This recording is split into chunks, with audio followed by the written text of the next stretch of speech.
Buenos días, profesor. Buenos días, ayudantes. En esta oportunidad venimos a presentar de manera audiovisual nuestro informe de resistencia de la roca mediante ensayo PLT y martillo Smith, según las normas ASTM D573116 y la D5873 del 2014.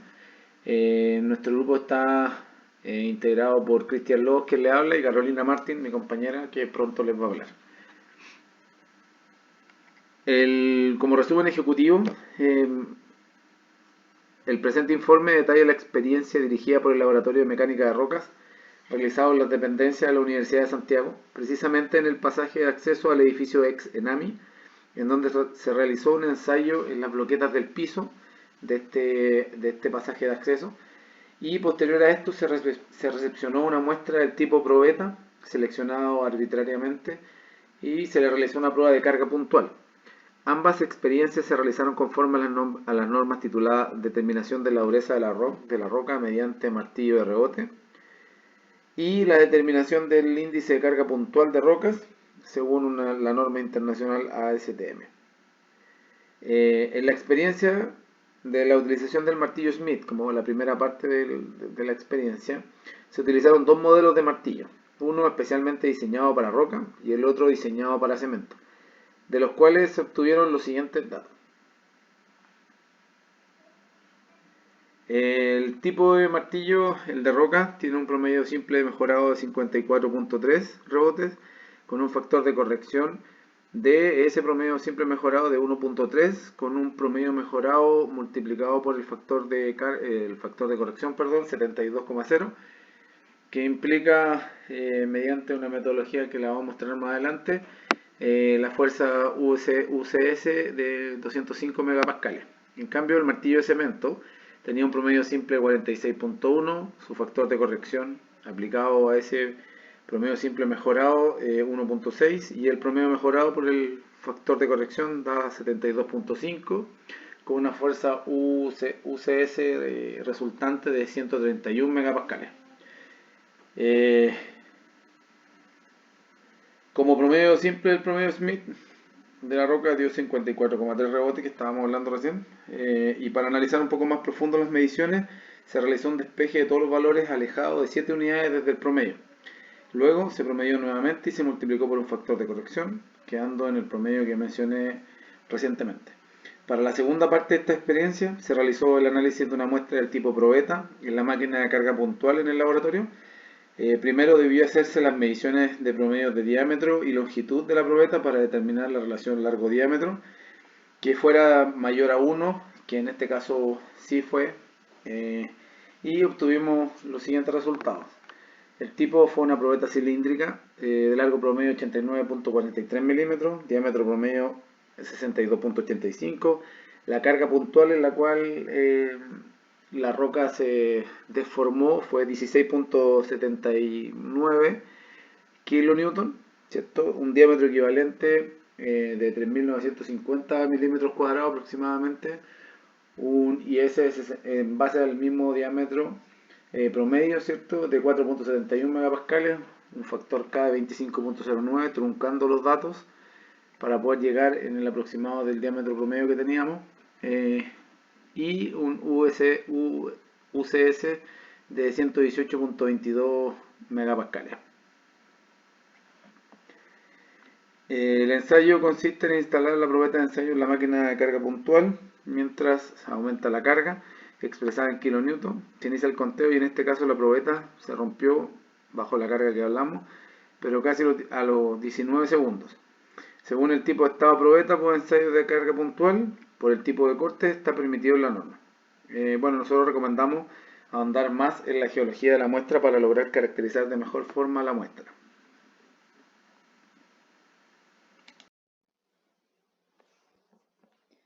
Debido a la dinámica cambiante de nuestro planeta, es esencial comprender cómo estos cambios pueden impactar en las minas existentes o en proyectos mineros futuros. Por lo tanto, es fundamental tener un conocimiento sobre factores como las fuerzas naturales, tensiones, resistencia, elasticidad, entre otros. Para este contexto de la experiencia, es necesario tener un conocimiento sobre la resistencia y la compresión compresión de las formaciones rocosas, ya que con esto se puede determinar si la roca es buena, es mala o es regular. Y para llevar a cabo esto usaremos dos métodos, el ensayo por carga puntual y la esclerometría, donde nos basaremos por las normas D5731 y D5873 respectivamente. Para el caso del martillo Smith, este representa un método in situ no invasivo para analizar la resistencia y dureza de las formaciones rocosas.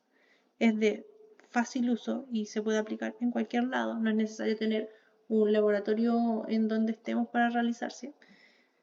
Y por temas de seguridad de minería se realiza en cajas de las labores y no en los techos, ya que como el martillo ejerce una fuerza sobre la superficie, provoca un impacto en la roca de manera in situ y podría alterar la composición de esta. Para el ensayo de carga puntual se realizan sobre testigos, pueden ser de también testigos que hayan sobrado, por decirlo de alguna manera, de una experiencia anterior. Puede estar rota, pero debe cumplir las dimensiones por norma necesarias para poder participar del ensayo de carga puntual.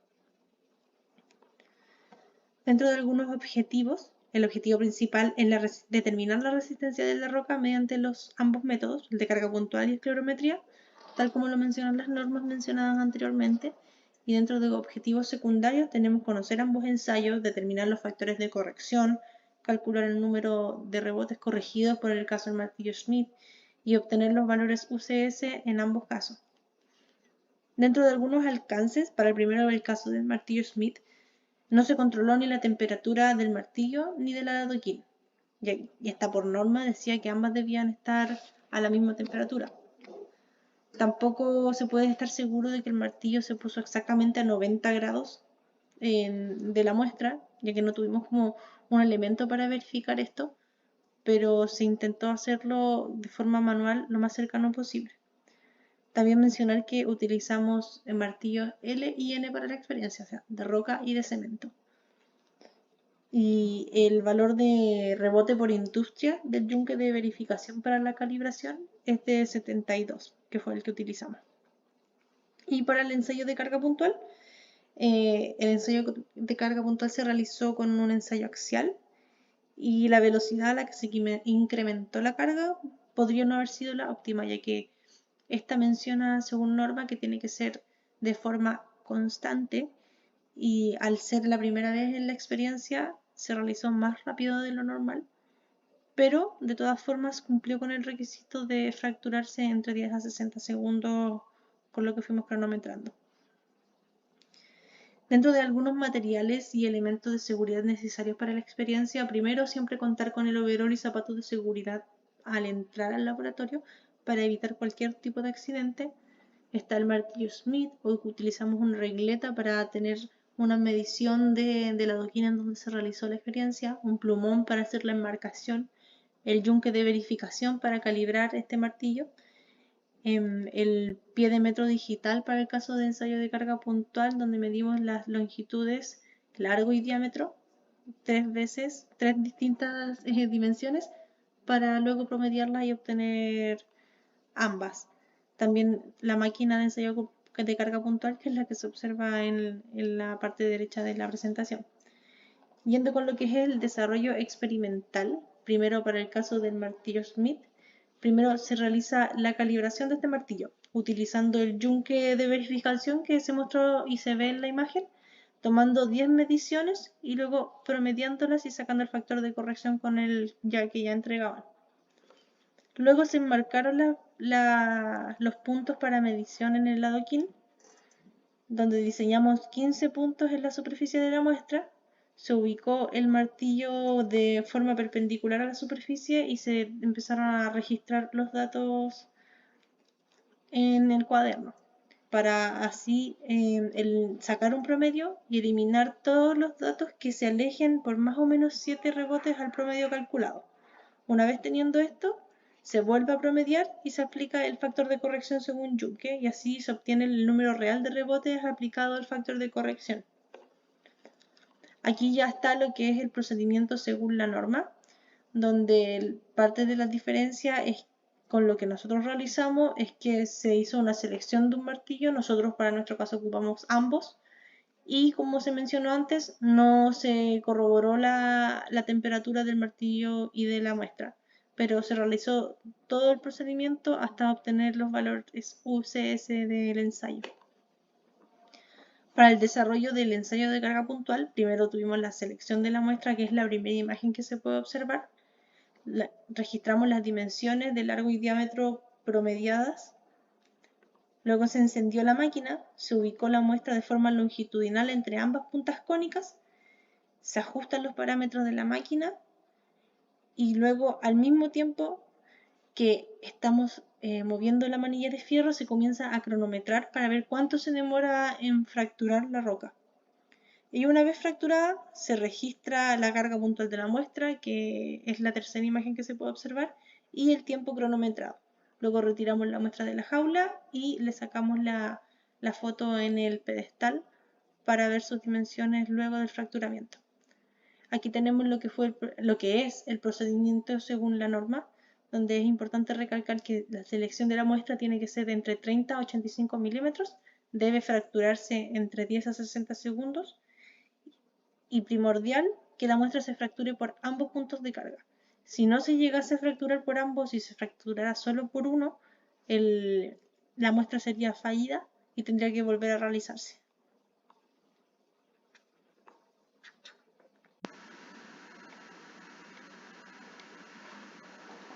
Como análisis de resultados, vamos a separar los dos tipos de experiencia. Primero vamos a iniciar con el ensayo del martillo Smith, en donde, como se mencionó anteriormente, habían dos tipos de martillo. Para iniciar este ensayo, primero se debe calibrar el martillo. Esto se realiza cuantificando los rebotes del martillo contra un yunque calibrado de 72 para 72 rebotes durante 10 repeticiones y registrando los resultados. Posterior a esto hay que promediar los datos y luego se separan los datos que se alejen por más de 7 unidades de ese promedio obtenido. Para esta experiencia se utilizaron dos tipos de martillo como mencionaba anteriormente, uno para roca y otro para cemento como aparecen aquí en la tabla. El martillo de roca dio un promedio simple de 75 rebotes y un factor de corrección de esos 75 rebotes como promedio simple, un factor de corrección simple de 0,96. Y el martillo de cemento dio un promedio simple dentro de esas 10 repeticiones de 73 con un factor de corrección simple de 0,99.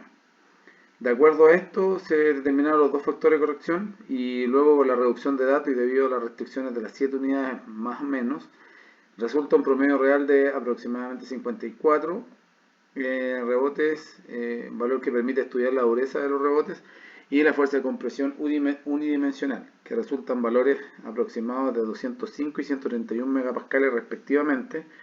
Para la determinación de esta fuerza de compresión unidimensional se utiliza el gráfico de Miller, que aquí a continuación. Aquí en el eje X, se busca el número 54 de la cantidad de rebotes con una densidad de la roca aproximada a 27. Nos da que aproximadamente en el eje Y nos proyecta 205 megapascales. Y para el otro ensayo, el martillo tipo martillo de cemento, que da 46 rebotes en una densidad de 27 kilonewton metro cúbico, nos entrega una aproximado de 131 megapascales.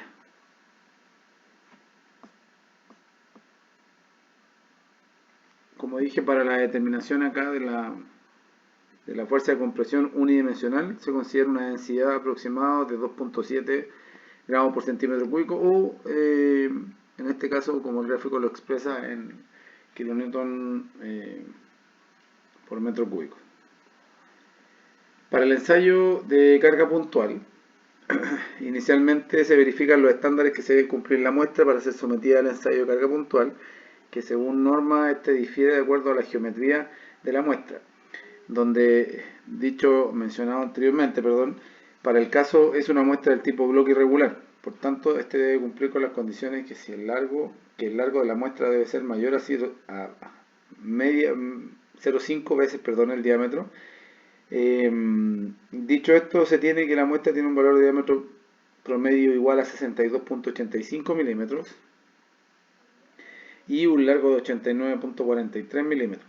Parámetros que fueron evaluados según las condiciones descritas y estableciéndose que la muestra sí cumple con los criterios y puede ser sometida al ensayo de carga puntual. Según los datos que aparecen aquí. Bueno, como resultado del ejercicio en el ensayo de la máquina de carga puntual, nos entrega un valor de 16.8 aproximadamente kilonewton en un tiempo de 18.55 segundos. Acotar además que el tiempo cumple con los criterios estándares de la norma, donde el tiempo debe estar entre los 10 y los 60 segundos permitidos. Para dimensionar la muestra, se toman 3 lecturas de los diámetros y 3 lecturas de las longitudes, girando en 120 grados la muestra, ¿cierto?, sobre un biblock, y las lecturas de la medición se toman con un pie de metro. Se muestran las mediciones expresadas en milímetros en la tabla que se está mostrando en este momento en la presentación, con lo que se obtiene un índice de resistencia a la carga puntual no corregido de valor de 4.71 megapascales, que está acá abajo. Finalmente se obtiene la resistencia a la compresión uniaxial de la muestra irregular, que depende de un factor K, que en este caso lo aproximamos, o sea, en realidad lo truncamos de una lista, de una tabla que tenía la norma. Como no llegaba a un diámetro promedio de 62 milímetros, nosotros truncamos porque el máximo era 50 milímetros, el que aparecía en la tabla, o 60 milímetros, perdón, de diámetro promedio, y a nosotros nos quedó con un factor K de 25.09. Esto concluye una resistencia a la compresión simple de un valor de 118.22 megapascales. Bueno, como conclusión, se cumple con los objetivos propuestos en esta experiencia, tales como la determinación de la resistencia de compresión uniaxial mediante ambos métodos, el martillo de Smith y el ensayo de carga puntual. Se entiende de manera exitosa el procedimiento, ¿cierto?, que se puede llevar a cabo con ambos métodos obteniendo valores que se asemejan a la realidad. Respecto al ensayo de carga puntual, se obtiene un valor de resistencia a la compresión uniaxial igual a 118 megapascales aproximadamente, que estipula que la muestra es del tipo, según lo que nosotros observamos en el laboratorio, de una roca tipo laja, con ese aspecto, debido a que se desconoce el ambiente geológico en el cual fue extraído. Nosotros no tenemos el conocimiento de manera precisa de qué tipo de roca es, o bien qué contiene la muestra.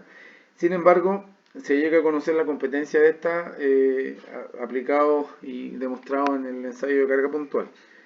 En base a los resultados obtenidos en el ensayo de esclerometría, se concluye que la muestra de adoquín posee un alto valor de fuerza de compresión uniaxial y que junto a la densidad de esta, que también fue estimada, se entiende que la muestra posee un alto valor de dureza, afirmando así que la composición de la muestra y los resultados experimentales,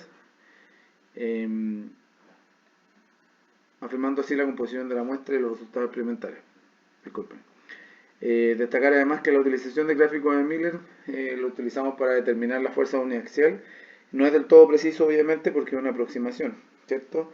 Uno traza una recta que intersecta con la dirección de la densidad con esa curva, lo cual resulta un trabajo minucioso para disminuir el rango de error que afecta a los resultados, obviamente.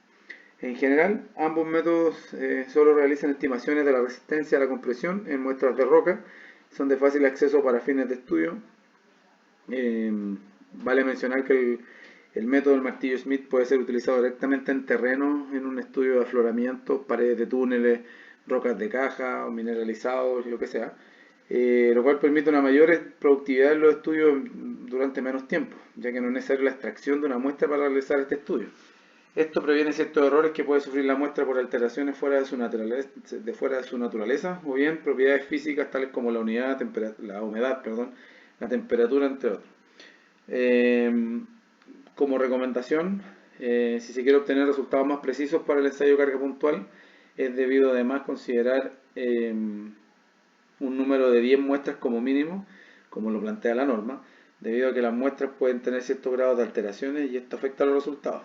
El tener una mínima cantidad de muestras limita las observaciones que se pueden realizar, debido a que el método es un ensayo destructivo y obviamente no se puede recuperar la estructura o la composición física de la muestra debido a la rotura.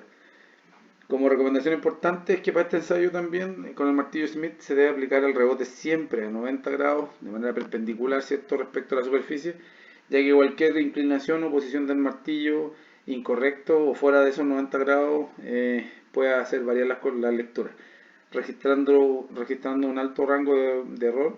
Y también mencionar que los ensayos del tipo de martillo Smith no son recomendables utilizar en techos, obviamente de galerías, por ejemplo, ya que se pueden soltar lajas o pequeños planchoncitos o un planchón de mayor envergadura, si es que se produce el desprendimiento de roca y puede causar un accidente de una mayor gravedad. Como bibliografía ahí se nombran las normas extraídas de la página que nos recomendó el ayudante, y como anexos está la fórmula de cómo se obtuvieron los diámetros promedio, ¿cierto? Las tres lecturas dividido por 3, promedio simple, lo mismo con el largo. Estas medidas fueron tomadas, como se mencionó anteriormente, poniendo la muestra sobre un biblock y girándola en 120 grados para poder ir tomando la lectura de largo. El diámetro no fue en 3 puntos en la longitud de la muestra, y se comprueba la relación de espesor o largo diámetro en 1.42. Un par de fotos como anexo, ¿cierto?, de la muestra antes de ser sometida al ensayo de carga puntual. Eso sería nuestra presentación. Buenos días, profesor y ayudantes. Que estén bien. Gracias.